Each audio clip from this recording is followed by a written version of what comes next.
I was a Mm-hmm. particularly sheltered child. Like I wasn't allowed to have a MySpace.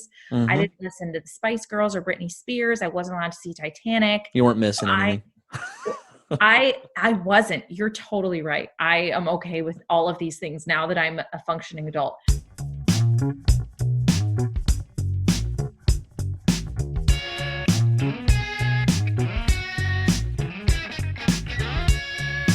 Well, hey there, Gracious Gang. It's time again for the Gracious Guest Show, and I am your host, Mike Creevy. And that was my gracious guest on this particular episode. Only the second time to date that I've actually had a guest on the program. So I'm really excited to share this interview with you with my friend Stacy. And I'm going to get to that in just a second. But before we do that, I am happy to report that we have another segment from our field correspondent, Noelle. My daughter, she's now 3.5, and she is a really good field correspondent because she does a lot of things. She's interested in a lot of things, and she is very honest about how she feels. So let's go ahead and just not beat around the bush, jump right over to our special segment with our very own field correspondent, Noelle. Let's check it out. Okay, I'm here with Noelle. We're making coffee. We're in the kitchen. And Noelle, what do you have to say about that pesky mouse? Well, I cannot show you code. Goodbye. Was a mouse on a phone call? No, the mouse is cutting the wire Oh, he was cutting the wire? with scissors. Where did he get scissors from? Oh, and he's cave. The mouse is in a cave and he has scissors. Yeah. Wow. Is this old? This cookie? No, Mommy made it last night. Oh. And that, well, eating a cookie for breakfast, huh? Do you normally eat cookies for breakfast when you're out on assignment in the field? No? Do you like being a field correspondent for the Gracious Guest Show? No. You don't? But I really enjoy your reports when you tell me what's going on. Do you like doing that? Uh-huh. Oh, okay. All right. So were you just confused about what field correspondent meant? Mm-hmm. That's fair. Well, is there anything you'd like to say to everybody before we go? Poop butt. That's fair. Love you. Say, don't forget to wonder. Don't forget to wonder.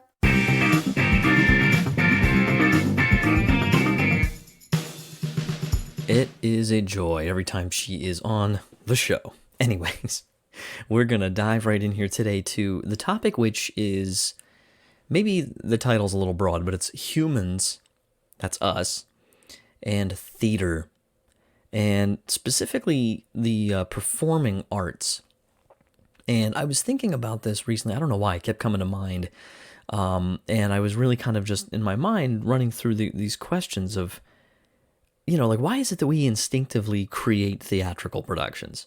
I mean, you look all around the world, all across human history, in cultures near and far, a huge range of different sort of technological and industrial capabilities and income and all this kind of stuff. And so, rich, poor, different races, different religions. You have this reality all across human history that we seem to like to engage in some kind of theatrical performances. And they take lots of different shapes. You can find them in lots of different sizes, different intentions, different, maybe at least seemingly different motivations, and all sorts of different kinds of goals and aims. But there seems to be this common thread. And, it's a philosophical thing. It can be a theological consideration. But what I really wanted to do was talk to my friend Stacy Summerow. And Stacy is a great friend of mine. She is a Catholic speaker and a singer. She's a podcast host. And her podcast I want to give a shout out to is called Called and Caffeinated. And you can find that and all of her work over at her website, which is stacysummerow.com. And it's Stacy, it's STACEYSUMEREAU.com. And I have that in the show notes if you want to go ahead and check that out. Stacy goes around and speaks at various parish events and conferences and all sorts of different kinds of events. We actually had her come and speak and host a ministry retreat that we did at the last high school I worked at. But we were very blessed to get to know Stacy and her husband John when we were living in State College. We all were there together for a while before we all ended up moving for different reasons a couple years ago. And they had their little boy, their first child was born a few months after ours, so they became friends for a little while. And then they had their second child a couple years ago, and we have number two on the way at the time of this recording. So, we keep in touch, and we haven't seen each other in a while, but we, sort of are all of very similar hearts and minds, and in terms of living our faith and the things we kind of put priorities on. And in addition to being a speaker, Stacy really had her background in a lot of ways started in theater, and from a young age, really, and ultimately kind of culminated in becoming a Broadway touring performer right out of college.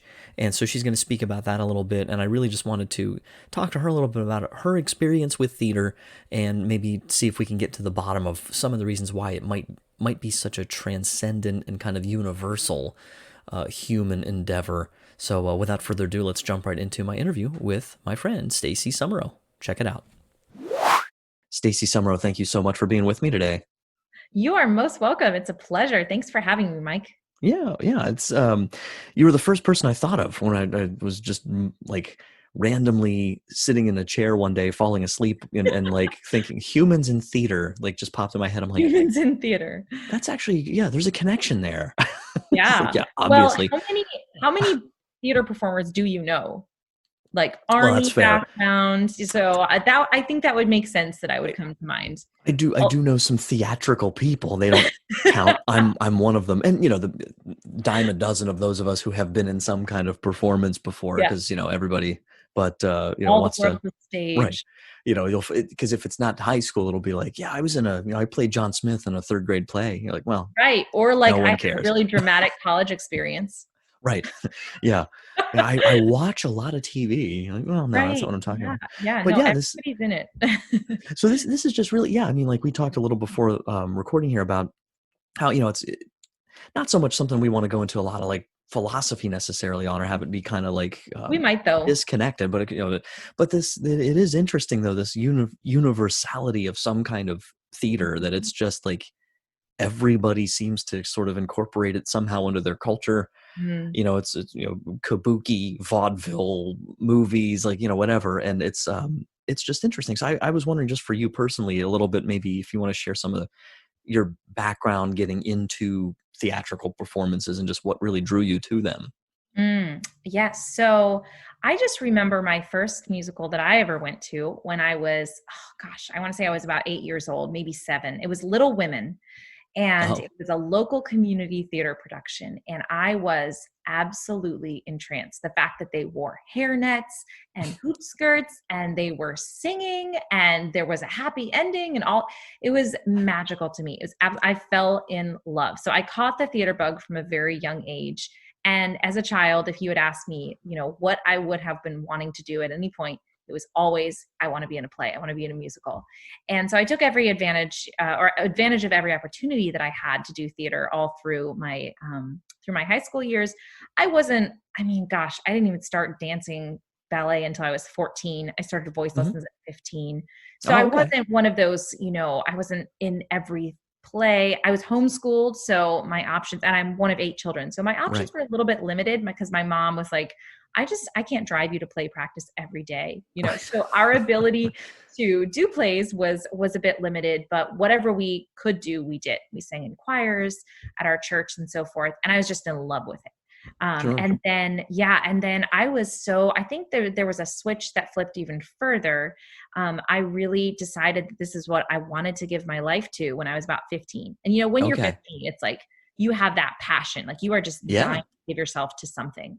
And so that for me, it's like, that adulthood isn't that far away, and that it's almost time, or it's getting to that time to like pick some big stuff, and it's for you to have really thought of. Yeah. And I think just the idea of like being someone who was on Broadway was just, it was so appealing to me. I don't know if it's teenage hormones or what, but I just was all in. I was all in. And so I went up to New York City and I did a summer program for one summer for about 6 weeks. And I came back and I was totally sold on the New York thing. I loved New York City. So for the next, I guess, about 6 years of my life, I was just 100% gung-ho for New York. And then I Mm-hmm. majored in musical theater at Catholic University in DC. And then I went up to New York City the week after I graduated college, and I booked my very first audition, which was, Wow. I did not realize at the time how rare that is. There were over Yeah. 1,000 people there, and about 12 of us, no, about 18 of us got spots in Okay. this tour for The Wizard of Oz, a little movie show that you might Yeah. have heard of. So we toured across the United States and Canada, playing about 70 different cities in 6 months. And Yeah. then a year after that, I moved to New York. And then a year after that, I booked another national tour. And that was Beauty and the Beast. So we traveled Right. again Yep. to approximately 70 cities across the US and Canada. That was about a year long, 11 months. Wow.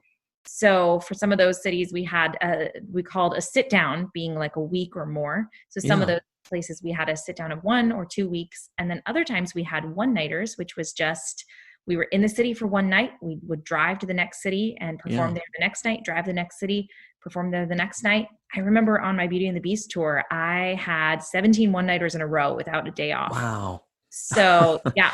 So, That by the seems end like of, that would be really Mhm, hard. Like that kind of theater performance would be really difficult because mhm. of just, you're not, it's you're transient kind of like you're Absolutely. constantly moving around and Yeah, yeah, on the one hand, it's incredibly glamorous to wake it's up in a exciting. hotel Yeah. bed. I never made a bed or did a dish for 2 years of my life, and that sounds awesome to some people. And technically, I could have slept in on when we had a sit down. I could have slept in till 3 p.m. every day, or 4 if I wanted to, and then just gone and done the show, and that would be my whole job. This might But have been a that's not dangerous conversation for us to have because now I'm like, this teaching thing. No. yeah, right, right. But also might get paid $325 a week. So there's that. Yeah, there's There's that too. that. Yeah. I'm far too like I'm like this early bird and regulated and all this kind of stuff like Right. with like in that kind of I don't I'm a know. little I don't know more if it that would have way. worked. Yeah. Yeah, I'm very much more that way myself. In fact, that's why I never wanted to work on a cruise ship, because a lot of Mm, my actor friends were going to work on cruise ships, and I was like, you know what? okay. I don't like sitting on the beach that much. I would rather be hustling. I'd Yeah. rather be waking up in my own bed with my own coffee cup and then, get moving Yeah. on something. So I need to have more projects in the works. So I came up with little side jobs for myself while Okay. I was on tour. I actually was sculpting for a while. I was making little dolls of my coworkers, I don't think I knew aka that. actors. Not voodoo dolls. That's Not just voodoo because dolls. Correct. Correct. Although by the end of the tour, some of them yeah, some you're of them thinking might about have it. been. Some Right. pins just ended up in them. Well, I got to Exactly. put it somewhere. Yeah.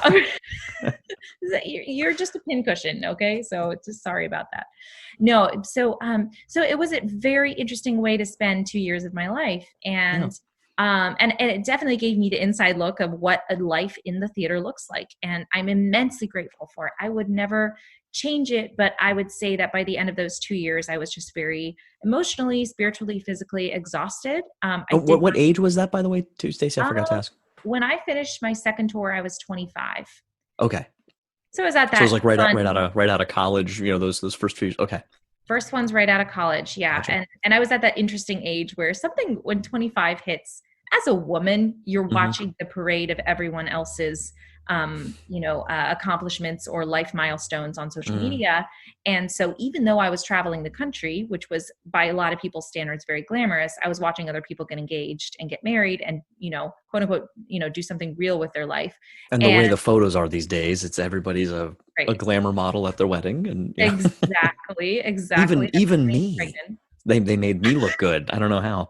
No, but yeah, but it A hits you, it beautiful strikes wedding. you, and it makes you think about like, yeah, like okay, Yeah. this is so awesome and so wonderful, but it's like there's more, Yeah. and I'm always wanting, not there's something more to it than the job, than the performance, and anything Yeah. from that. Yeah. I mean, Mike, I had, I remember vividly multiple times being so lonely on the Beauty and the Beast tour. And, the Be Our Guest scene Mm, where there's literally like glitter shooting out of a cannon on either side of the stage. And everyone is wearing gold leotards and gold heels. Each pair of shoes cost $500. wow. They're Laducas. They're from Italy. Yeah. And we wore these incredibly expensive, glamorous costumes. And it's the most shiny, happy Disney moment. And everyone's there doing a kick line. And I'm there singing a high C with tears streaming down my face because I was so lonely. St. Ignatius calls that desolation, as I'm sure you know about. And so, so I knew, comparison aside, aside from comparing myself to other people's milestones, I just knew that something had to change. And of course, that's a very difficult thing when you feel like you've given 9 years of your life to this mission or this purpose that you thought was going to fulfill you, and then it's not. So that I had to go back to square one. So there's too much of the rest of the story to tell, but I ended up, in a very small nutshell, ended up discerning religious life, and then ended up getting married, and now I have 2 children. And I will say that the adventure of raising 2 children is far greater than the adventure of traveling across the country, performing to thousands of people every night. It is absolutely raising children is incomparable to anything else that I've ever done before. And it's a testament to just the greatness of God's plan for our lives. Sometimes the things that seem so simple are in fact the most deep, and the things that seem least glamorous are in fact, the things that are most fulfilling. So that's been an interesting lesson in my own life. But you were talking earlier about the universality of theater.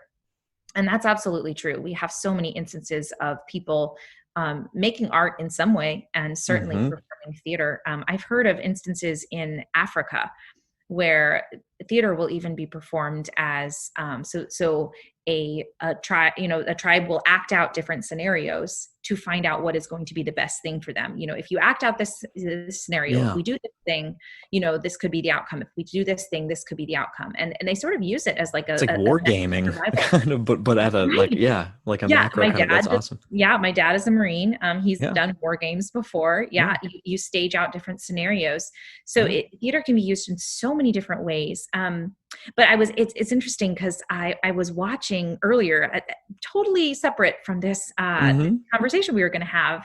I was watching the Rodgers and Hammerstein Cinderella. Have you seen that movie? Wait, which, when did it was that come Leslie out? Ann Warren as Cinderella, Ginger Rogers. No, I didn't. I somehow never saw that one. Yeah. Okay. Celeste Holmes as the fairy godmother. Okay. Old. This is like yeah. And like the sets are awful. They're awful.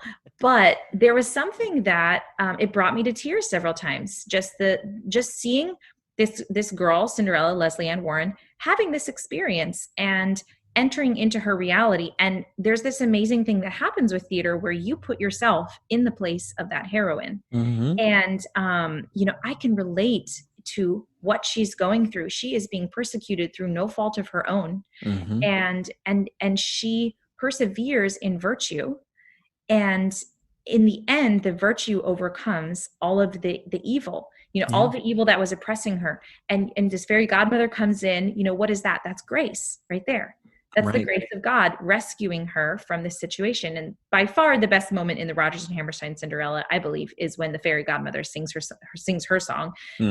Impossible things are happening every day, and she's talking about how these impossible things happen. Yeah. Well, it made me think about this interview I just had with Patrick Coffin. Do you know who he is? Yeah. He hosted Catholic Answers Live on EWTN radio for about 14 years, I want to say. I had a fantastic interview with him on my podcast called Encaffeinated. Oh, okay. I didn't catch that one. I listened to him quite a bit. Yeah. Yes. So he gave me 2 hours of his time. It was amazing. Wow. We dove very deep, but he's a big movie buff, and he always talks about looking for signs of the incarnation, looking for incarnational symbolism in movies. And something connected with me tonight watching that Cinderella story of Cinderella story. That's a separate movie, but watching the original. That's a good one too. Yeah. That's a good one too. But the original Cinderella, I'm watching it and I'm just seeing hints of times when something's been done to me that is not just, that is not good. And I can relate to that character. And what's being shown is that because Cinderella is a good story, what's being shown is that the grace of God can rescue you. The fairy godmother is a symbol of this grace coming into our lives and being able to do things that we cannot do. Maybe you could even look at the fairy godmother as the Holy Spirit. There's a power greater than we are. And that power has the ability to basically see the right things that we've done, see the good that we do in the midst of our trials, the midst of our suffering. And so the message is, that a good character will win out. Now, of course, there's the whole Disney thing and the whole, being saved by the prince and all of that. That's another whole layer. But I'm really talking just about Rodgers and Hammerstein here, much more so. And so I'm watching this and I'm having this experience from this other this made up person's experience. She's not even real, right? She's a character. What is it about this theater that, that draws us in? What is it about this experience that makes us see ourselves in another person? And I think that's the movement of the Holy Spirit. I really think that is a universality there that God puts in us, and that it's a manifestation of what the Holy Spirit can do in us. And yeah, I certainly notice, I know I'm talking really fast and talking really long. Oh no, that's all good. Thank you. But there's a quote that I found by C.S. Lewis. I Googled it real quick because it's such a good one. If we find ourselves with the desire that nothing in this world can satisfy, the most probable explanation is that we were made for another world. Yeah. And so we look at our situations, our lives, we look at the problems that are bringing us down, the oppressions or whatever it is. And good theater will show us that there is an answer. There is deliverance. There is hope. There is joy beyond what we can currently see in this world. Of course, with the creativity of humanity being what it is, it's not just Cinderella, it's any other story, any other good story that you go to see in the theater. You can put yourself in it. And the most probable explanation is that those imaginings, those things that we wish were true are true. If you're a Christian and you're looking at it through this Christian worldview and this belief that yes, God really did become a man. He really did die for us. That wild hope that we have, that love is available to us at every moment, that is real. And so I think, drawing out from that experiential place for me was just starting with, the thought, why is this making me cry right now? Why is this making me, with these horrible costumes and sets and 1966 quality movie, which is not terrible, but it's definitely not the best. Even with this dated movie, I'm still crying watching this young woman and seeing what she goes through. So that was just a very moving thing for me. And I think that's why the universality of theater exists. I think that's why we have theater, why it's so popular, and certainly movies, novels. Well, there's a transcendence there, and I think, I don't have anything to add. Like, really just the seeing yourself in, and the different things that can evoke it, because I don't want to go off too much on this, but just one quick little aside. I'm getting ready for a panel discussion on the Passion of the Christ movie we're going to do for, I'm dating this podcast now, but little ad in here for that. Look for it in April 2020 if you're listening to this before then, and if not, go back and get it. But in some of the prep for that, and I've seen that movie so many times, and I have a whole big history with that, but I hadn't listened to the soundtrack in a while, and I destroyed the original CD I had of that. I listened to it so many times. Of course, now I have it all digitally, but everything about that for me is such a masterpiece, and the music is so important, and the connection of the song that plays when Mary sees Jesus fall with the cross, and then she has that flashback when he was a little boy and fell. That's the worst part of that movie. I've always cried, even when I was 20 and watched it. Now that I'm a dad, I realize I don't know that I've really listened to that intently, in the last few years. I've heard it a few times, but I was driving and listening to the soundtrack. And I started to cry driving with not even seeing the movie, just hearing that part, knowing what it and again, it's just musical notes. No, it's not. It's an expression. It's so even the music of it, the costumes, all the things that we do to sort of dress it, like I had in my notes I shared with you beforehand, and I mentioned at the beginning of the episode, I staunchly sort of or that's not the word. I adamantly disagree. There we go. With those who might say that it's just for entertainment. No. theater in general, or it's just escapism, Mm. because I don't think it's escapism. I think sometimes, you watch a movie just because, sometimes I'll be in a bad movie or in a bad mood and I'll throw something on that's just goofy. Like I might pop in Anchorman or just something Sure. innocuous and Right. stupid. So Right. in a way, it's escapism because it's just a mood shift or something. But Mhm. I think, the deeper experience I've had with just like viewing theater, Mm. either on the stage where it's more direct, and limited experience myself with it, especially back in high school and stuff. Just the empathy that it requires if you're doing it right. It's like practiced empathy. Getting into, like, I'm physically doing something right now deliberately to put myself in someone else's shoes. Mm. And yeah, um, it can become a vain pursuit, if it becomes about you and showing off and all that. And we're all tempted to that. Um, that can certainly happen. But yeah, I just really resonate a lot. I think a lot of what you're saying is resonating with me. This Yeah. connection where, that's what it feels like when your kid Mhm. falls down and you go pick them up, or, oh, I know Right. what it feels like to be lonely or abandoned, Right. and it's, yeah, Absolutely. it's just such a powerful thing that we do to connect with each other. Um, It's part of the beauty of being human. And there was a very powerful moment for me connecting my faith and my profession back when I was in college, when I was studying as a musical theater major, and realizing just that all the creativity in me is really the movement of the Holy Spirit. It is directly connected to the third person of the Trinity, who up to that point in my life had really been just kind of this dove, this he's the sort of, bird. yeah, Yeah. right. And He's he's an the bird. advocate, so he has a briefcase. Right. So that's He just kind of hovers. He's yeah. just there. But you're like, who even are you and what are you doing here? Like, I guess you're a bird. Okay, fine. But up to The the, holy and lawyer I realized, bird. right, somehow something connected. I was like, the music, the dancing, the theater, every acting moment that has been true or good or beautiful, that is the Holy Spirit.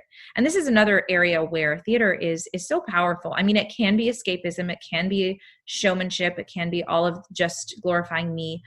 It kind of depends on the ethos of the piece. Mhm. And there are people who are completely self-centered, who are not at all Christian, but who still can portray, by virtue of being human, a Right. very good and deep and true reality. And so this was another thing from Patrick Coffin. Yeah. We talked about sort of discerning our response to popular culture. And I asked him about discerning the movies that he watches. And he Mm, said, look at the ethos behind the piece. Look at what mm. playwright was setting out to do. And that has a lot to do with whether this piece of theater or movie or entertainment or whatever is pointing you toward the good, the true, and the beautiful, or Mhm. whether it is pointing you toward something entirely different. Right. And this is where, unfortunately, Hollywood, and also unfortunately a lot of contemporary theater that's being produced, falls short. Is the ethos Mhm. is not oriented towards the good and the true and the beautiful. It's oriented towards something nihilistic or atheistic or just very violent and untrue. Or we see so much, gosh, in our popular media trying to glorify all kinds of things that are against our faith and against natural law. And so you have to be careful. And a lot of the reason that I started to sort of turn sour against theater, not as a whole, but Right. just the culture of New York The City. culture, yeah. When I was living there and I was auditioning, people were asking me, what's your next show? What's your next show? And I was just looking at the audition notices, and like 50% of them I wouldn't even want to audition for. Right. I think it was Really 50 Shades limited. of Grey, the musical, was auditioning then, Yeah. and a million other small projects that just had a very um, either their goal was to spoof something sacred, Mhm. which that walks a fine line. Sometimes you can do it, sometimes not. Or their outlook was something that was so just drenched with sexuality, or making an ethos that was against what I believed, such that I was not able to even audition for Right. about half of the things that I saw. So that's where I'm concerned for our culture. Well, And and if I may, because when you said truth a few times, that really just strikes me because I think there's so much there that sometimes we ignore. And I heard Mhm. somewhere that, funny enough, I guess Viggo Mortensen um, who I love in a lot of stuff. Some stuff I wouldn't recommend to kids, but he's so phenomenal in the Lord of the Mhm. Rings films, Yes. which I can't believe those are almost 20 years old now. But Good he grief. said, I'm old. yeah, so it happens more, I'm finding.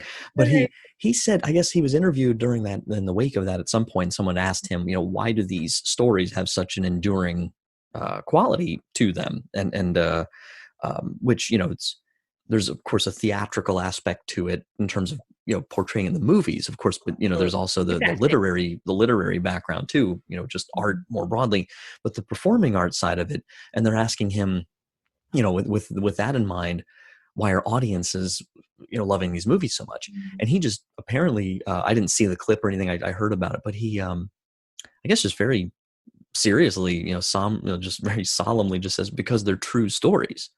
Mm. And it just, when I heard that, I was like, there is a guy who gets it, you Yes. know, like The fiction is he's true. not saying orcs are real. He's not like, that's Mhm. completely, it's everything in this, and those stories, especially because they're a lot better in my opinion than Game of Thrones and some of these other things that people Ugh, tend to, and not to write off some of the good or creative things that those have. That's just not really my thing, mhm. but the truth of a Lord of the Rings, the truth of C.S. Lewis's space trilogy, which is scientifically way off. Mm, Like like this space travel depicted in his books is, we know that's kind of nonsense, a lot of it, but yeah. that's not the point. That it's exploring these deeper things that, if you just start talking about it in a classroom lecture sort of format, it's just going to make people annoyed, or they're going to Mm, start fighting or start saying nasty tweet things about you. But you can get, in our case, we would say like the Christian message in so many ways, mm. right, just instantly into the mind and the heart of someone Yes. who might, outside that theater, hate it and blast it on Twitter. And they might not even know what's happened to them. And I know that's, because you brought Patrick up, that made me think of it, because he and I are certainly united in our frustration sometimes with a lot of Christian theater and films, Oh, that right. it's just Mhm. too. Mhm. I am not Saccharine. mocking at all the heart, the faith, the motivation, but Right. it just comes across as goofy sometimes, Sometimes. Yeah. Yeah. or it can, precisely because it doesn't resonate with anyone who's not already bought Right. into it. I agree. But Mhm. when you make a movie like The Way, with Martin Sheen, if you saw that, or just, Still haven't seen that one, but I oh, want that's you. to. Yeah, you got to definitely want to see that. But just, there's so many we could list. And then on the stage, just the ability to get a message out to an audience, and then for the people in it performing Mhm. it, to be able to have that experience of, you Mm. know, Yes. being in Yes. someone else's shoes. It's just, yeah, there's a lot to be said. Yes. There's a I don't deeper want to go on. I'm sorry. Yeah. right. No, I went to see On the Town on Broadway. For some reason, I got a free ticket, and that was pretty awesome. But I went to see it, and there was, oh gosh, I want to say the name of the actor was Tony someone. I can't even remember right now. But the lead guy had his two cronies with him, and they're going around, and everyone's kind of it's three sailors who are in New York City for 24 hours. Hmm. And these other guys are kind of messing around. They end up getting involved with girls, and he's just holding out for his true love. And I remember this moment. This is really whoever, just it was embedded in the lyrics. It was embedded in the truth of the acting. And I'm sitting there crying my eyes out as a single woman there sitting in the seats, because there was something true there to me about Hmm. this person waiting for love. He had the opportunity to get involved with girls and mess Right. around and do whatever he wanted for these 24 hours in New York City and then go back to the ship, scot free, get drunk or whatever. But he chose to really behave himself because he was waiting for the one. And then Hmm. and then you see her appear, and that desire, that waiting is gratified, and that little moment to me was so powerful, because I left, and this was not a Catholic production, not a Christian production. It was just the truth of that moment, and the beauty in which he was able to portray that. Was the truth was, I'm waiting for someone who is going to be Hmm. who's not just going to give in to the first inclination that they have, but someone of principle. And Right. then the encouragement was behave with principle before you find that person. And you are going to be, I know there's a lot of single people out there waiting for someone to appear. And so I'm not going to promise, that God's will is that you're going to get a hot and holy, spouse necessarily. But the encouragement is that when you live a life of principle, you are going to live in peace, and you are going to live a life that is ultimately going to be more satisfying. And of course, God himself is the reward. The spouse isn't the reward, as it is in a way, but he or she is not ultimately the reward. The reward is God.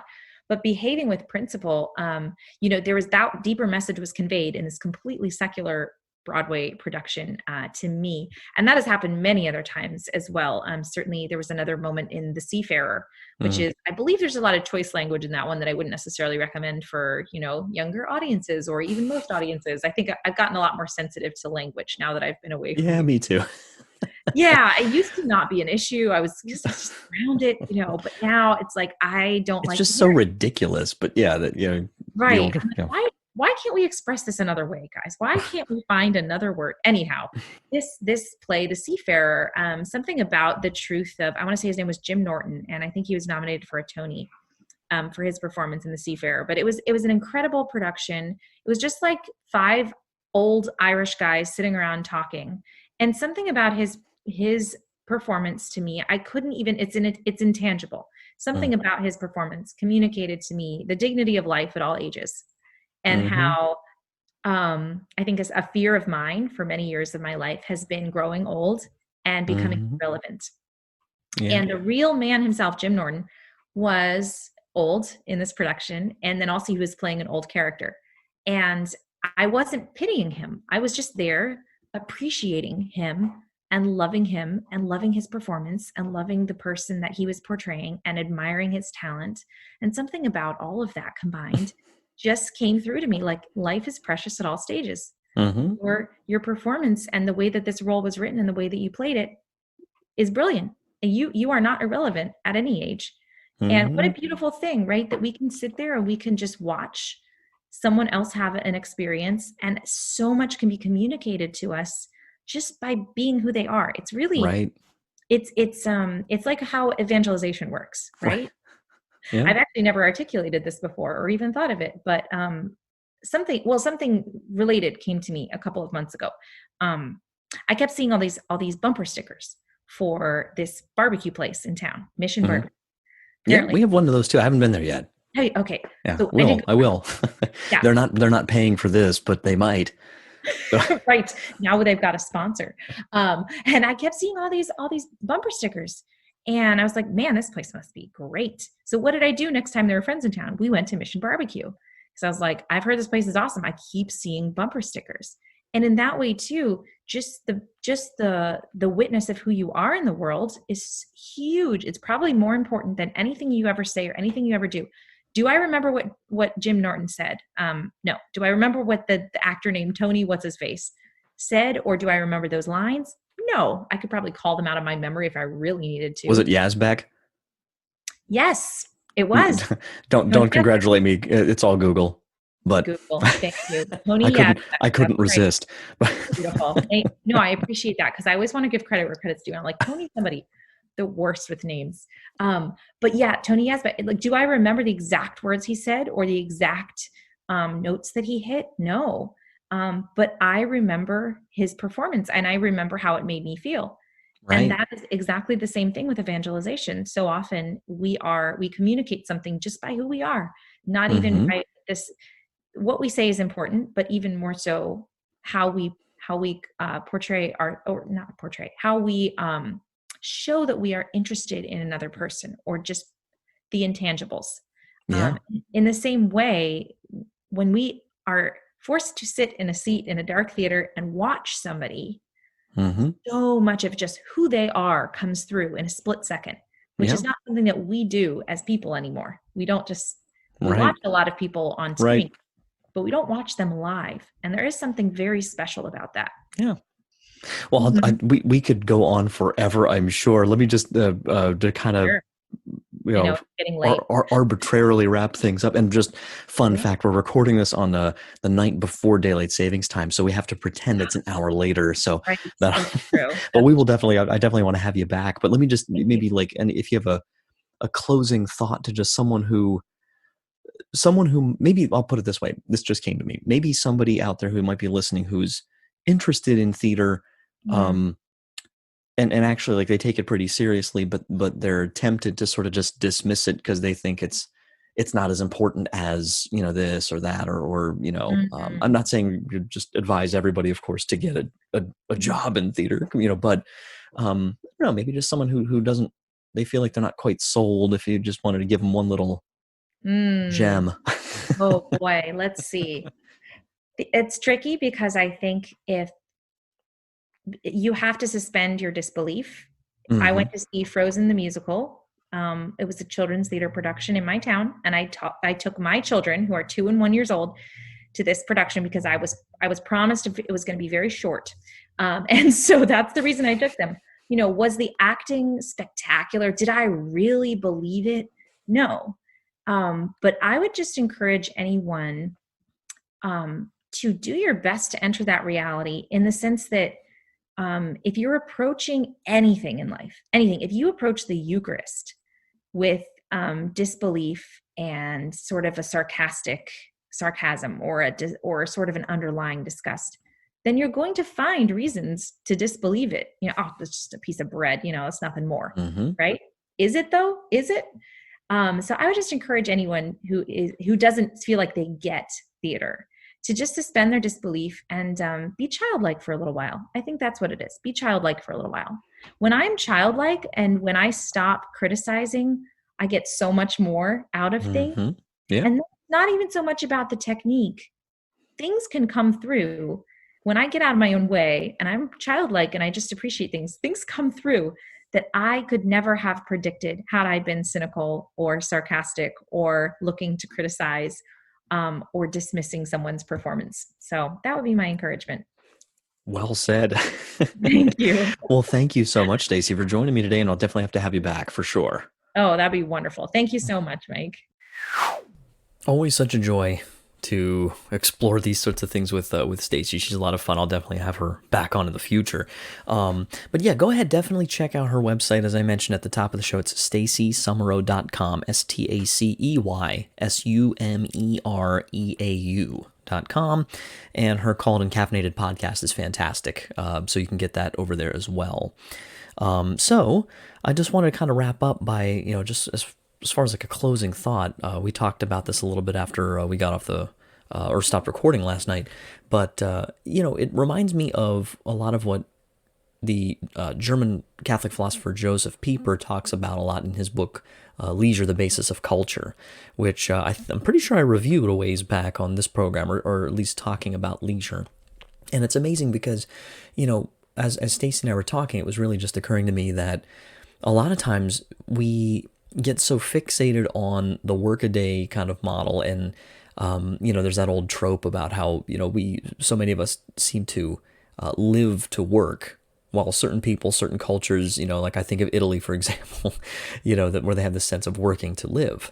And it's worth thinking about, why are we doing all these things that we do? Why do we put so much effort and time into our careers and into our degrees and all this kind of stuff?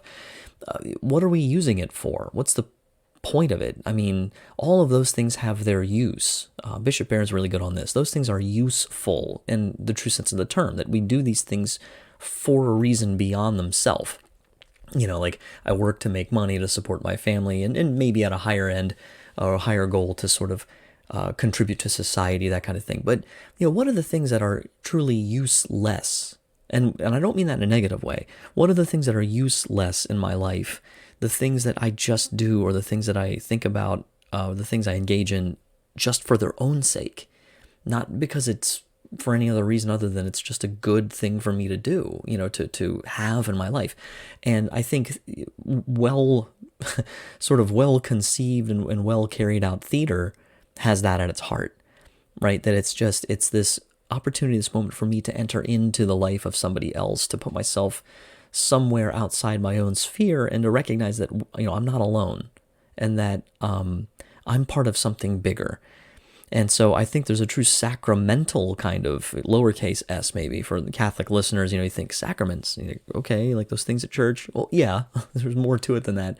That really, the Catholic teaching is that really the entire universe is a sacrament in a way, lowercase s. This idea that a sacrament is something that essentially, points beyond itself. It signs or symbols to some greater reality, some greater experience, some greater reality, ultimately God, beyond the immediate present sensible sort of form that I'm looking at.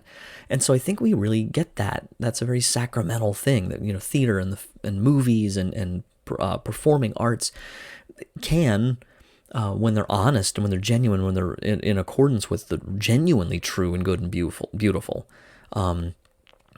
can really draw us into this transcendent, wonderful solidarity with other human beings type experience. And I think that's why we do it. So nothing else does theater. Birds don't do theater. Bears don't do theater. My dog doesn't do theater. There's a very unique aspect to our human experience. And I just wanted to sort of, I don't know, think about that a little bit today. And now you're going to want to go watch a play or watch a good movie. I think I'm going to do the same thing. So thank you guys so much for tuning in today to The Gracious Guest Show. Check out my website, thegraciousguest.org. You can shoot me an email over at thegraciousguest@gmail.com if you want to do that, or check out the form on the website as well. You can contact me. Presentation information over there if you want to have me come and speak, and all sorts of different topics. Also, the blog is there as well if you want to give that a look. I put some stuff up there every now and then. So thank you all so much for tuning in today. And until next time, don't forget to wonder. Take care.